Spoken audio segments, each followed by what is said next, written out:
Kanhangad block panchayat 2026-27 വാർഷിക പദ്ധതി രൂപീകരണവുമായി ബന്ധപ്പെട്ട വർക്കിംഗ് ഗ്രൂപ്പ് പൊതുയോഗം നടത്തി. കാഞ്ഞങ്ങാട് ബ്ലോക്ക് പഞ്ചായത്ത് രജത ജൂബിലി ഹാളിൽ വെച്ചാണ് യോഗം ചേർന്നത്. നവകേരളത്തിനായി ജനകീയാസൂത്രണം എന്ന സന്ദേശമുയർത്തിക്കൊണ്ട് കാഞ്ഞങ്ങാട് ബ്ലോക്ക് പഞ്ചായത്തിന്റെ 2022-27 14 പഞ്ചവത്സര പദ്ധതിയുടെയും 2026-27 വാർഷിക പദ്ധതി രൂപീകരണത്തിന്റെയും ഭാഗമായുള്ള വർക്കിംഗ് ഗ്രൂപ്പ് പൊതുയോഗം നടന്നു. ബ്ലോക്ക് പഞ്ചായത്ത് രജത ജൂബിലി ഹാളിൽ നടന്ന പരിപാടി block panchayat president K Sujatha ഉദ്ഘാടനം ചെയ്തു. എന്നുള്ളതാണ് നമ്മുടെ ഏറ്റവും വലിയ ആവശ്യം.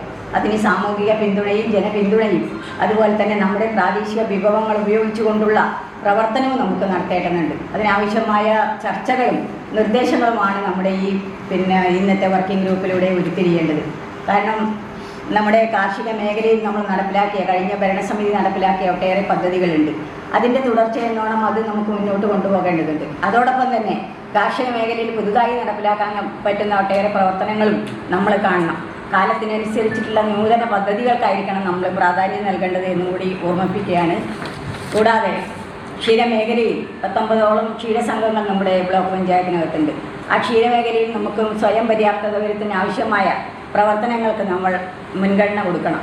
അതോടൊപ്പം മൃഗസംരക്ഷണ മേഖലയിൽ നമ്മൾ നടപ്പിലാക്കിക്കൊണ്ടിരിക്കുന്ന ഏറ്റവും നല്ല മാതൃകാപരമായ പദ്ധതിയാണ് മൊബൈൽ വെറ്റിനറി യൂണിറ്റ്. അതിൻ്റെ പ്രവർത്തനം കൂടുതൽ ശക്തിപ്പെടുത്താൻ ആവശ്യമായ കാര്യങ്ങളും നമുക്ക് ഇതിനകത്ത് ഉണ്ടാവണം. അങ്ങനെ എല്ലാ മേഖലകളിലും വൈസ് പ്രസിഡന്റ് പി ഗോവിന്ദൻ അധ്യക്ഷത വഹിച്ചു. ബ്ലോക്ക് പഞ്ചായത്ത് വികസനകാര്യ standing committee chairperson P K Manjisha പദ്ധതി വിശദീകരണം നടത്തി.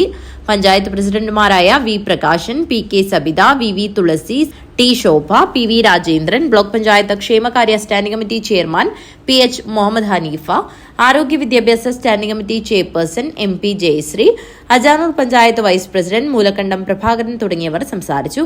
Kanhangad block panchayat secretary S Harikrishnan സ്വാഗതവും അസിസ്റ്റന്റ് സെക്രട്ടറി വി ശശി നന്ദിയും പറഞ്ഞു. തുടർന്ന് 13 വർക്കിംഗ് ഗ്രൂപ്പുകളായി തിരിഞ്ഞ് വെവ്വേറെ യോഗം ചേരുകയും പദ്ധതികളുടെ ചർച്ചയ്ക്ക് ശേഷം ക്രോഡീകരണം നടത്തി അവതരിപ്പിക്കുകയും ചെയ്തു. വർക്കിംഗ് ഗ്രൂപ്പ് പൊതുയോഗത്തിൽ ഉരുത്തിരിഞ്ഞ നിർദ്ദേശങ്ങളും അഭിപ്രായങ്ങളും ക്രോഡീകരിച്ച് ഗ്രാമസഭകളിൽ അവതരിപ്പിച്ച് പദ്ധതിക്ക് രൂപം നൽകും. News bureau, Kanhangad.